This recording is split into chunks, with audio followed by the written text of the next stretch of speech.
चलते चलते हम आपको बता दें कि आने वाले दिनों में हम हर उस व्यक्ति से एक अनुरोध कर रहे हैं जिसका पैसा बड़े बड़े नेताओं के गुर्गों ने मार रखा हो। जी हाँ, बड़े बड़े नेता हैं, वो किसी भी पार्टी में हो सकते हैं, वो बीजेपी में भी हो सकते हैं, वो सपा में भी हो सकते हैं, वो कांग्रेस में भी हो सकते हैं, वो बीएसपी में भी हो सकते हैं, या फिर वो कहीं और भी हो सकते हैं। हाँ, ये जो लोग पैसे मारने वाले लोग हैं वो किसी के जीजा हो सकते हैं, किसी के साले हो सकते हैं, किसी के भाई हो सकते हैं, किसी के और दूर के रिश्तेदार हो सकते हैं। हमारे पास करीब करीब 1 दर्जन से ज्यादा लोग इस मामले में डिस्कशन करने के लिए फोन करते हैं। उनकी मजबूरी है कि वो अपना नाम नहीं बताना चाहते और हमारी मजबूरी यह है कि हम सबूतों के बिना किसी का नाम ले नहीं सकते, लेकिन जिनकी तरफ हम इशारा कर रहे हैं वो जरूर समझेंगे। हाँ, वो थापर नगर में भी रह सकते हैं, वो साकेत में भी रह सकते हैं, वो ब्रह्मपुरी में भी रह सकते हैं, वो शास्त्री नगर में भी रह सकते हैं, वो कंकरखेड़ा में भी रह सकते हैं, वो गंगा नगर में भी रह सकते हैं, वो मवाना हस्तिनापुर में भी रह सकते हैं, वो गढ़ भी रह सकते हैं, वो खरखौदा भी रह सकते हैं, और वो लोग भी हो सकते हैं जो बिजली बम्बा बाईपास के दोनों तरफ रह सकते हैं। हाँ, कुछ लोग प्लॉट बेचकर दोबारा उस पर कब्जा कर लेते हैं, लोग परेशान हो जाते हैं, लेकिन रसूखदार लोगों के आगे ये लोग बेबस हैं।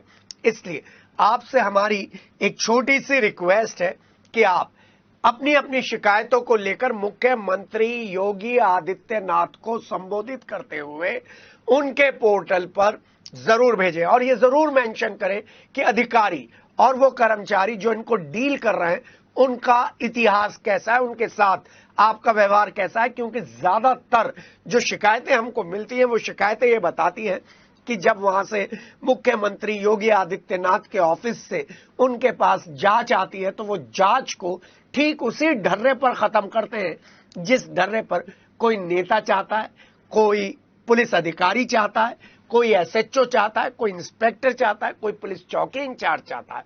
इसलिए 2024 के टाइम में बिल्कुल डरने की जरूरत नहीं है। अगर कोई भी व्यक्ति, रसूखदार व्यक्ति आपके पैसों को मारकर आप पर दबाव बना रहा है तो आपको सामने आने की जरूरत है। जी हां, हम आपको आश्वस्त कर रहे हैं कि हम आपका केस पूरे सबूतों के साथ जरूर दिखाएंगे और हम कोशिश करेंगे कि उन लोगों को ये बात जरूर पहुंच जाए जो लोग अपने रिश्तेदारों का नाम लेकर आपका पैसा दबाए बैठे हैं। किठौर से लेकर मलियाना तक और खरखौदा से लेकर कंकरखेड़ा तक, गंगानगर से लेकर थापर नगर और ब्रह्मपुरी तक किसी की भी खबर दबाई नहीं जाएगी अगर आप सबूत के साथ हमारे सामने आएंगे। हाँ, न्यू टीमा अस्पताल का सच आप लोगों के सामने धीरे धीरे आना शुरू हो गया है। अतुल प्रधान ने कोशिश करी है, लेकिन सिर्फ सवाल एक है कि अतुल प्रधान को अगर 15 साल से आप लोग फायदा पहुंचा रहे थे तो तभी आपने अतुल प्रधान के खिलाफ आवाज क्यों नहीं उठाई? आज ही क्यों आवाज उठा रहे हैं? आज ही आप क्यों उनके खिलाफ रिपोर्ट करा रहे हैं? आपकी बातें जो मैंने सुनी है उन बातों में साफ तौर पर हमें पता चलता है कि आप 15 साल से इस उत्पीड़न के शिकार हैं, जैसा कि आप और अखबारों में कह रहे हैं। लेकिन अगर आप जुर्म सह भी रहे थे तो भी जुर्म कर रहे थे। और हां, अतुल प्रधान के बारे में मैं इतना बता दूं, वो अपनी जेब में कोई पैसा नहीं रखते हैं, वो अपने रिश्तेदारों का इलाज नहीं करते, उन्हें सारी सरकारी सुविधाएं मिलती हैं। उनके लिए एम्स और लखनऊ के अस्पताल सारे आसान हैं। वो उन लोगों की आवाज उठाते हैं जिनको आपके मेडिकल स्टोर वाले 10% से लेकर 100% तक का मुनाफा कमाते हैं और बाउंसरों से पिटवाते हैं, उनकी आवाज उठाते हैं अतुल प्रधान। अगर आपकी बात में दम है तो आइए सिटी हलचल के साथ बात कीजिए और 1-to-1 का क्रॉस एग्जामिनेशन होगा। हाँ, आईएमए को मैं क्षमा चाहता हूं, आईएमए से ज्यादातर आईएमए किसी भी डॉक्टर के समर्थन में आ जाता है, बहुत अच्छी बात है, उसका उद्देश्य ये है।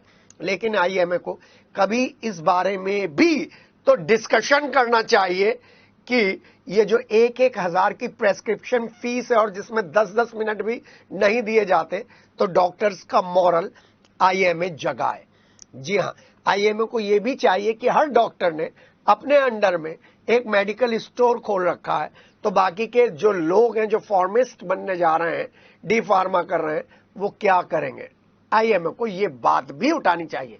आईएमए को ये बात भी उठानी चाहिए कि 80% जो अस्पताल जो गढ़ रोड के आसपास है उन पर एनओसी नहीं है। क्यों नहीं है? क्योंकि कहीं ना कहीं वो सत्ताधारी पार्टी का दबाव बनाकर एनओसी को दबवा देते हैं। कई अस्पतालों में तो फायर से रिलेटेड सर्टिफिकेट नहीं है, लेकिन किसी भी आदमी का फोन पहुंच जाता है, अधिकारी चुप हो जाते हैं। ये सब बातें हम पर रहती हैं। हम डिस्कशन इसलिए कहते हैं कि शायद डिस्कशन से कोई एक व्यक्ति के अंदर ईमानदारी जाग जाए और वो अपने कागजात पूरा कर ले और अपनी जो फीस है वो 1,000 से घटाकर 500 रुपए करे, और जो 10 मिनट एक डॉक्टर मरीज को देता है वो 20 मिनट दे। मैंने देखा है बहुत सारे अच्छे अच्छे डॉक्टर्स ऐसे हैं जो काउंसलिंग के जरिए ही मरीज को सही कर देते हैं। मेरे पास ऐसे डॉक्टर्स का बहुत लंबा सफरनामा है। मैं अगर जसवंत राय से बात शुरू करूं तो वहां के डॉक्टर राजीव हैं। मैं ईएनटी स्पेशलिस्ट की बात करूं तो डॉक्टर रोहित हैं।